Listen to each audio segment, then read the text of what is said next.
13 years old when I stopped trick-or-treating. The other kids weren't so eager to give up free candy. But something happened that year. Something awful. My friends, Owen, Drew, and I were out trekking for candy when we came to a house that had a big bowl of it sitting on the porch. A sign above it read, "Please, just take one." We joked about swiping it all, but Owen and Drew only took a few each, enough to make them feel like badass kids. I'd always been afraid to take more than one because I was intimidated by authority. Sure, it was just a sign, and it usually meant that the owner wasn't home. But I was a timid kid who always did what he was told. Owen and Drew explained how that house did the same thing every year, and that people rarely saw the guy who lived there. They dared me to do what they were too chicken to do. So I decided to see what it felt like to do something naughty. We looked around to make sure no one was watching, and I poured the contents of the bowl into my bag. The three of us ran down the street laughing and shoving each other. Part of me expected something to chase after us. In hindsight, I was right to be concerned. At Owen's house, we dumped out and sorted all of our yummy treasures.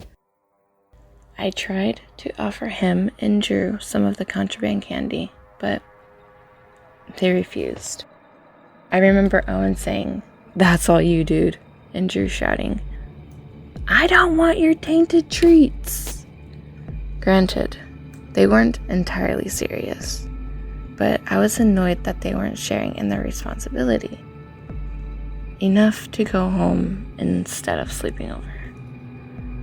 That night, I was torn from a sugar-fueled dream by a hand over my mouth and a knife to my neck.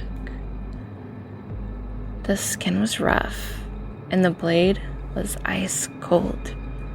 It was just slightly pressing into my skin, ready to slit my throat at the moment's notice. My body went stiff. I wanted to scream, but then a gruff voice whispered, "Don't make a fucking sound." At first, I didn't realize what was happening. Were we being burglarized? Then I got my answer. "Can't you read, you little shit? The sign said, just one. Just fucking one." I'll never forget those words and the sickening smell of his breath. He went on to explain how every year he would catch kids taking 2 or 3 pieces of candy, which always infuriated him. It wasn't until I took the entire bowl that he finally snapped. Why did I do something so stupid? I was terrified and humiliated at the same time.